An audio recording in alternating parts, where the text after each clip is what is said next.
ब्रह्म सारिता सारेना, ब्रह्म काही ओसरेना एकीकडे, ब्रह्म भेदिता भेदेना, ब्रह्म छेदिता छेदेना, ब्रह्म परते होईना केले तरी, ब्रह्म खंडेना अखंड, ब्रह्मी नाही दुसरे बंड, तरी कैसे हे ब्रह्मांड शिरकले मध्ये. समाजाचं नाव काय?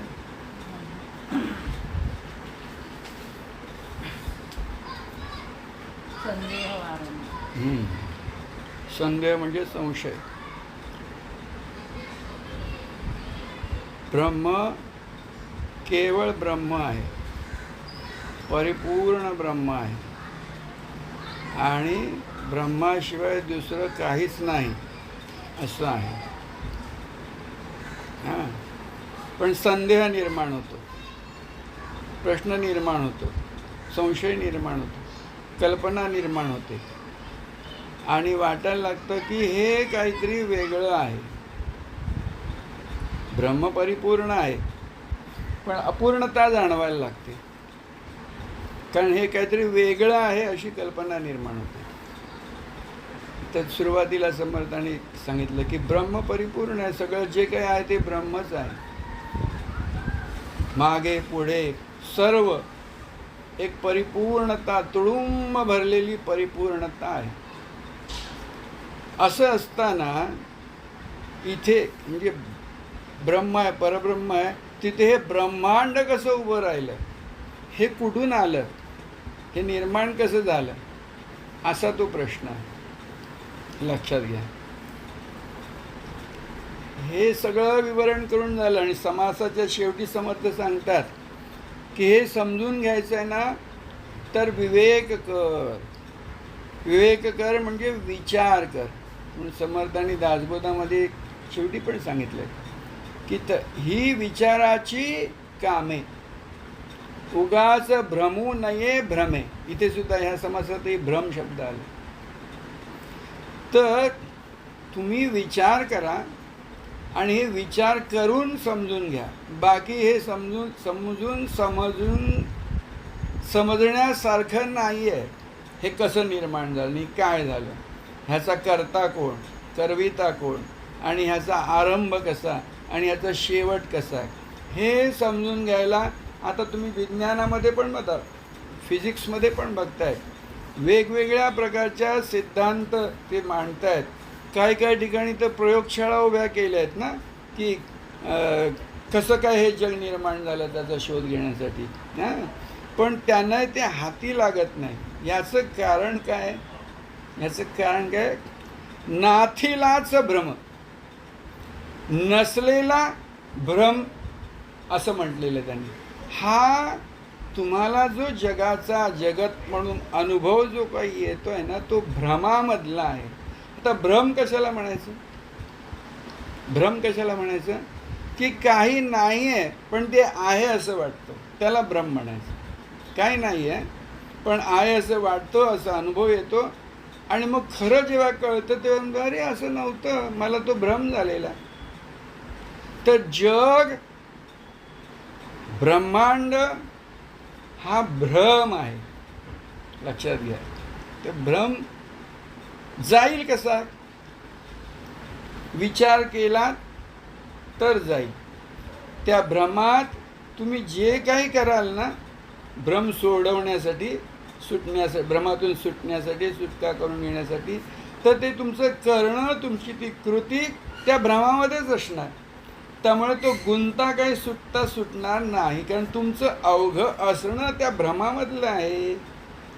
भ्रमेणाहम भ्रमेणत्वम भ्रमेणोपासका जना. हा भ्रम शेवटी म्हटलं भ्रममूलम इदम जगत. तेव्हा तुम्ही सगळे, आपण सगळे मिळून एक मोठा भ्रम केलेला आहे जग आणि ब्रह्मांडाचा, आणि त्या भ्रमामध्ये आम्ही वावरतोय.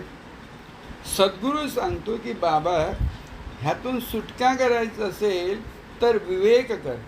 आता विवेक करणं म्हणजे काय की सत्य काय आणि असत्य काय याचा विचार करणं म्हणजे विवेक करणं आहे. तर सत्य समजून घ्यायचं आहे आणि असत्य आहे काय ते ओळखायचं आहे, आणि असत्य कसं आहे ते ओळखलं की ते सुटतं. सत्य कसं आहे ते ओळखलं की ते तुमच्या ठाई ठाम होणार आहे, आणि ते ओळखून तसं घट्ट धरून राहिलं की तेच तुम्ही आहात हे तुम्हाला कळणार आहे. म्हणून भ्रमेणाम भ्रमेणत्वम, हे मी तू अमका तमका हे सगळं भ्रमामधलं आहे. त्यातून सुटकेचा एकच मार्ग आहे की तुझ्याकडे ती बुद्धी म्हणून जी काही आहे ना, म्हणून मानवाला हे फार मोठं वरदान आहे बुद्धीचं. एवढी तीक्ष्ण बुद्धी, बुद्धीची क्षमता मानवाला आहे. म्हणून माणूस हे जाणू शकतो, ओळखू शकतो. इतर जीवजंतू प्राण्यांना ही कल्पनासुद्धा नाही हे काय आहे, तर तुम्ही त्याचा विचार करू शकता. तर बुद्धीचा उपयोग ते हे जाणण्यासाठी कर, विवेक कर. बुद्धीचा उपयोग करून सत असत बुद्धी म्हणून सत विवेक बुद्धी, बुद्धीचा उपयोग तसा कर आणि ओळख, हे जाण. बघा, तुम्ही जेव्हा विवेक करू लागाल आणि हा संदेह निवारण व्हायचं आहे ना, प्रश्नाचं निवारण व्हायचं आहे आणि सत्य काय ते ओळखायचं आहे. संदेह शब्दामध्ये देह आलेला आहे. बघा, संदेह म्हणजे संदेह, त्याच्यात देह आहे. बघा, मग देह कल्पना आहे. संदेह म्हणजे देह ही कल्पना आहे, तोच संदेह आहे, तोच संदेह आहे, तोच संशय आहे. कल्पना निर्मितीची सुरुवातच, कल्पना निर्मितीची सुरुवात शब्द बघा, कल्पना निर्मितीची सुरुवात देहाच्या निर्मितीपासून झालेली आहे. आता देह म्हणून एक जर धरलं तर तुझा देह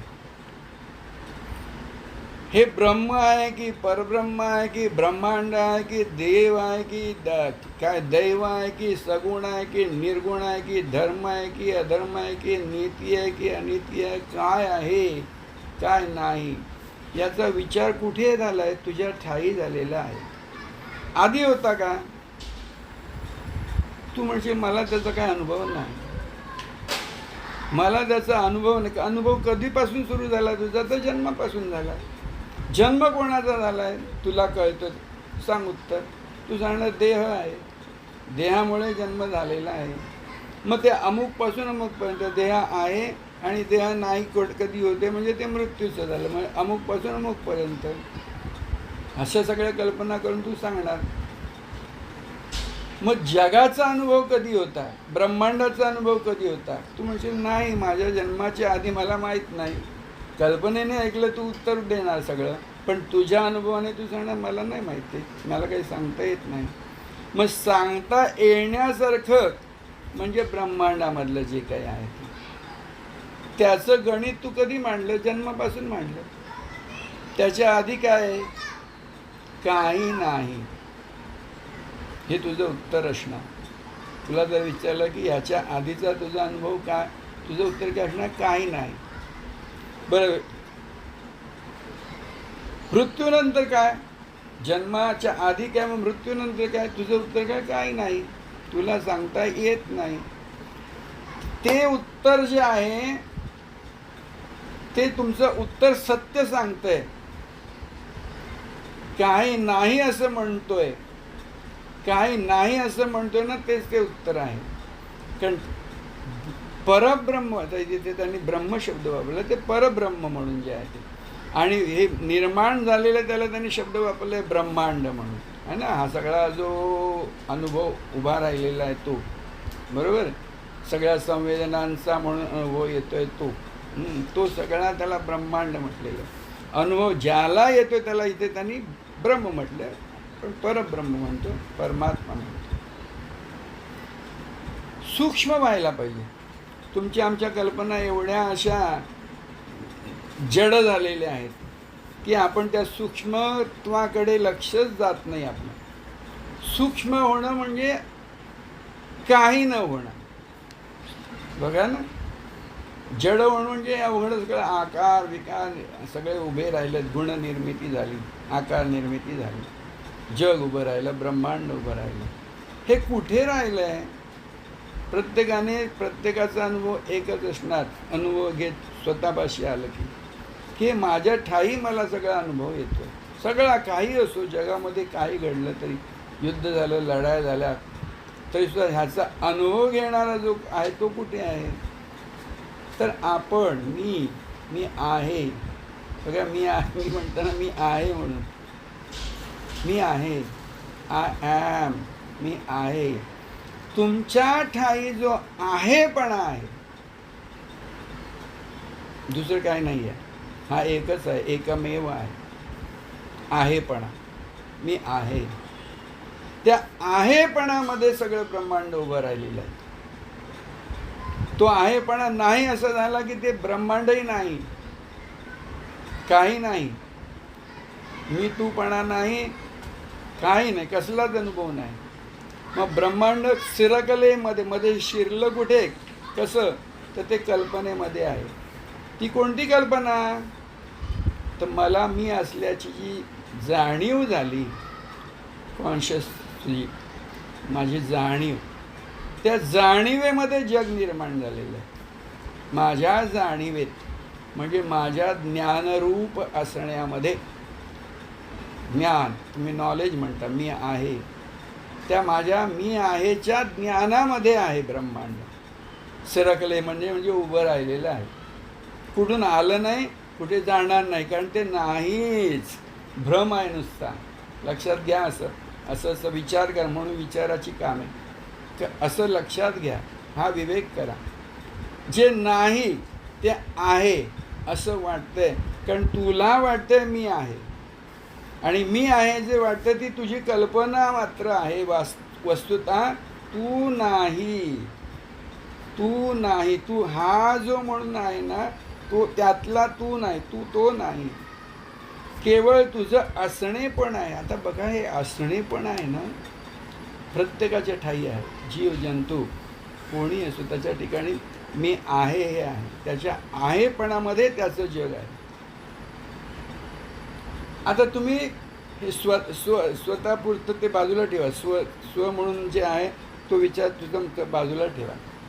असं म्हणा की परब्रह्मच आहे, केवळ वेगळं कल्पना करा फक्त.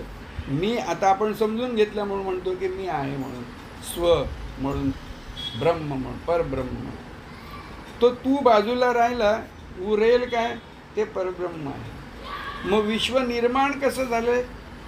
ते जे नुसतं आहे परब्रह्म, काही नाही. आता तुम्हाला एवढं कळलं, 5 तत्व आहे, पृथ्वी, आप, तेज, वायू, आकाश. आकाशापर्यंत तुम्ही गेलात, सूक्ष्म झालात, दिसत नाही असं आहे आकाश, सूक्ष्म आहे, केवळ आहे. आकाश कसं आहे? केवळ आहे. आता त्या आकाशाचा जो आहेपणा आहे, काही नाही आहे, फक्त आकाश आहे.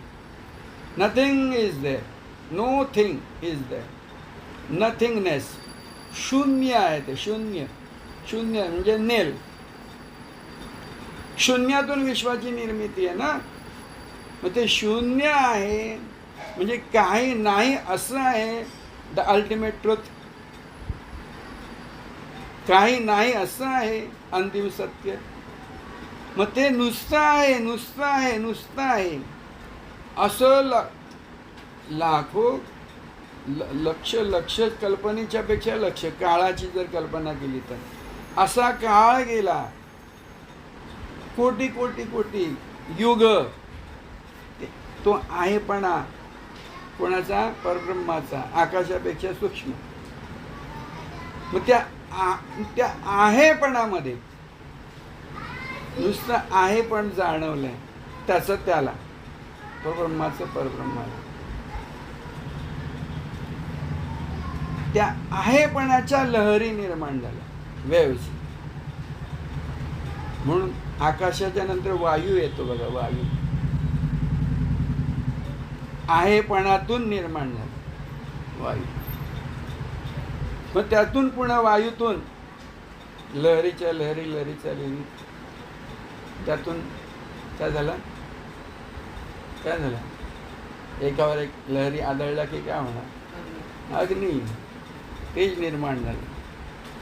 त्या तेजामध्ये वरचा भाग आहे तो उष्णतेचा आहे, त्याच्यात पुन्हा खाली जे निळी ज्योत असेल त्या निळी ज्योत दिसते बघा, मग तो जल अंश आहे, पाण्याचा अंश आहे. मग पाणी हे जलतत्व आहे. पुन्हा ते जलतत्व अनेक काळ असं राहिलं, ते जलतत्व जड झालं. त्या जडतेतून मृदा, पृथ्वी निर्माण झाली. 5 तत्व ही अशी आहेत. अनेक युग युग युग गेली. त्याच्या सगळ्याच्या संमिश्रणातून आहेपणाच्या, पुन्हा या सगळ्याचे तत्वांचा आहेपणा आहे, ह्या सगळ्याच्या आहेपणातून मग मग मग मग ही सगळी ती सृष्टी उभी राहिली. कल्पनेशिवाय नाही. तो आहेपणा कल्पनेतला, त्यातून निर्माण झालेलं सगळं कल्पनेतलं. म्हणून भ्रमेणाहम भ्रमेणत्वम भ्रममूलम इदम जगतत्म केलं. तो हे सगळं ब्रह्मांडाचं निर्माण जे काही झालेलं आहे असं वाटतं केवळ, तो केवळ भ्रम आहे. तर संध निवारण करायचं असेल तर विवेक करा आणि स्वतःच्या ठाई बैसले ठाई पांडुरंग. कुठे जायला नको. प्रयोगशाळा तुमची तुमच्या ठिकाणी आहे, तर ते ध्यानातून समजून घ्या स्वतःपाशी. हां, आणि मग असं लक्षात येणार तुमच्या की काही झालेलं नाही, नुसतीच बोंब उठलेली आहे. म्हणजे अफवा कशी, म्हणून जग ही काय अफवा आहे. जग ही काय आहे? अफवा आहे. जशी अफवा पसरते, आणि अफवेचं कसं आहे माहिती का, ते काय गुणाकाराच्या ह्याच्यात पसरते अफवा. तशी जग ही अफवा अशी पसरलेली आहे आणि घट्ट झालेली आहे. ती सुटत नाही. तुमचं आमचं सगळं त्याचे प्रयत्नसुद्धा जे काही आहेत सुटण्याचे, ते त्या भ्रमामध्ये जमा होतात. हे ओळखायचं आहे. म्हणून तुमचं आमचं काय म्हणा, भक्ती करा, काय करा, ज्ञान मिळवा, ग्रंथ वाचा, तपस्या करा, काय काय काय काय काय करा, जे कराल ते भ्रमामध्ये जमा होत आहे. हे ओळखा, भ्रम ओळखा. भ्रम ओळखला की तुम्ही भ्रमामध्ये नसणार, कधीच नसणार. हे सगळं भ्रम आहे ओळखलं, ही फिल्म आहे कळलं, हा पिक्चर आहे कळला, की पिक्चर पाहणारा आपण वेगळा कसा आहोत, त्याला द्रष्टा म्हटलेलं आहे. द्रष्टा, पाहणाराच केवळ आहे, केवळ पाहणार आहे. आता पाहणाऱ्याला जेव्हा कळतं की हे दृश्य म्हणून काहीच नाही, हे जेव्हा कळतं तेव्हा तो द्रष्टा पाहणारा पण उरत नाही. मग तो द्रष्टा पण नाही मध्ये जमा झालेला असतो. तेव्हा असं सगळं लख्ख झालं की आकाश मोकळं होतं. आकाश मोकळं झालेलं पाहणारा उरतोय, तो स्वरूप. हां, असं ते हे सद्गुरू ज्ञान आहे. ते सद्गुरू जसा आहे तसा आपण झालो की ते आपल्याला कळणार, सद्गुरू ज्ञान. तेव्हा आपला प्रयत्न असाच असणार की आपण हे अवघं जगत म्हणून जे आहे, भ्रम म्हणून आहे, ते सोडून द्यायचं आहे. आणि सद्गुरू म्हणून जे तत्व आहे, त्या तत्वाच्या जवळ जवळ जवळ जायचा प्रयत्न करता ते तत्व होऊन राहायचं की आपण तेच होतो. म्हणून भक्त जाई देवाट. म्हणून भक्ती महत्त्वाची. हां, समजून घेता येतं, पण समजून ते उमजून घेणं, म्हणजे स्वतःच्या ठिकाणी कसं आहे ते पाहणं, त्याच्यासाठी भक्ती महत्त्वाची आहे. त्या गुरुतत्वाची, सद्गुरु तत्वाची भक्ती, ते व्यक्तीची भक्ती नाही, त्या गुरुतत्वाची भक्ती करणं, की त्याला ज्ञानोत्तर भक्ती म्हणा, कळल्यानंतर तुम्ही केली. हां, मुक्तीच्या नंतरची भक्ती म्हणा, काही म्हणा. ते भक्ती म्हणजे प्रेम. भक्ती म्हणजे दुसरा अर्थ काय नाही, प्रेम. तर त्या सद्गुरु तत्वाबद्दल प्रेम वाटतं ते सहज वाटतं, कारण ते आम्ही प्रत्येक स्वतः असतो, म्हणून ते आत्मप्रेमातलंच ते सगळं आहे. हां, ते असं ते ओळखायचं आहे. हां, आणि स्वतःचा संदेह जो आहे तो आपल्याठाई स्वतःच निरसन त्याचं करून घ्यायचं आहे, आणि आपणच त्याचं अंतिम उत्तर आहोत हे ओळखून समाधानाने राहायचं. जय गुरु. राजाधिराज सद्गुरुनाथ निसर्गदत्त महाराज की जय. राजाधिराज सद्गुरुनाथ सिद्धरामेश्वर महाराज की जय. हे रक्षणा कारणे यज्ञ केला, परी शेवटी काळ घेऊन गेला.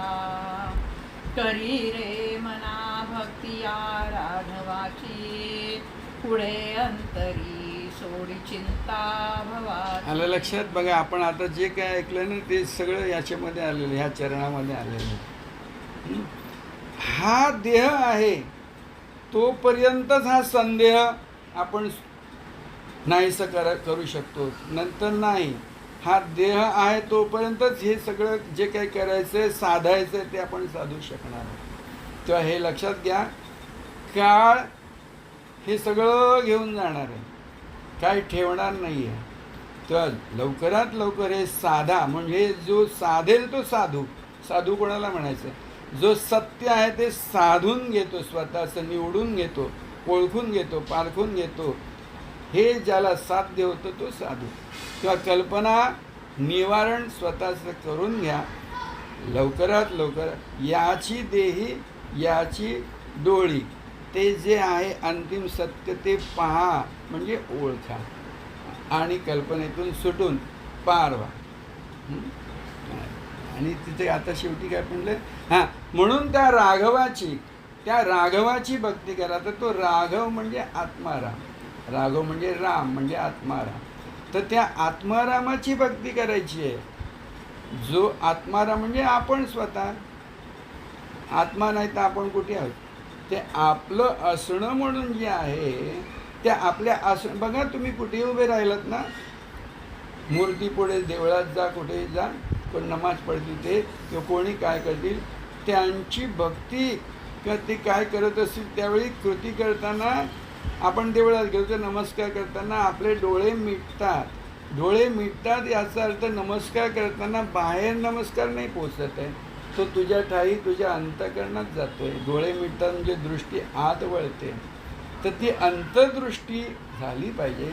त्या आतला जो राघव आहे त्याची भक्ती झाली पाहिजे. तुम्ही भजनाला उभे राहाल, प्रतिमा कुठची असेल काही असेल कुठे पाहू नका, बाहेर आपल्या ठाई लक्ष ठेवा. आपल्या ठाई आपण लक्ष ठेवलं की जे लक्षात येत नाही ते लक्षात येणार. म्हणून अलक्ष लक्षणी पाहे निज वस्तू. ते लक्षात न येणारी असा तो राघव आहे, त्याला लक्षात आणा, आपल्या ठाई पाहत आणि त्याची भक्ती करा. बस दुसरी. आणि कोण तुम्ही आम्ही करतो ती आपलीच भक्ती करतो. बघा, कोणालाही आपलं हित आत्महितच साधायचं असतं, त्याच्यासाठीच भक्ती करतो. काय खटाटोप जे काय करतो ते आत्महितासाठी करतो. तर अंतिम जे आत्महित आहे ते साध्य करण्यासाठी ह्या राघवाची भक्ती करा. तर भक्ती का करायची? आत्मभक्ती का करायची? आपलं हित साधण्यासाठी. तर त्या राघवाकडे लक्ष ठेवा, त्या आत्मारामाकडे लक्ष ठेवा. मग तो लक्षात येणार आणि तो आपलं जे काही स्वरूप आहे ते परिपूर्ण स्वरूप तुम्हाला स्वतःच दाखवणार. आणि मग तुम्ही म्हणणार, तो याच्यातला श्लोक आहे, ओम पूर्णमदः पूर्णमिदं पूर्णात पूर्णम उदच्यते पूर्णस्य पूर्णमादाय पूर्णमेवावशिष्यते. केवळ पूर्णतत्वच आहे, याच्या पूर्णतत्वाशिवाय दुसरं काही नाही. जे निर्माण होतं तेही पूर्ण आहे आणि जे झालं होऊन गेलं तेही पूर्ण आहे. पुढे काही होणार तेही पूर्णातच होणार. ते आपणच ते पूर्ण तत्व आहोत, संपूर्ण तत्व आपणच आहोत. हे पाहून ते तसं होऊन राहायचं. जय गुरु. राजाधिराज सद्गुरुनाथ विश्वदत्त महाराज की जय.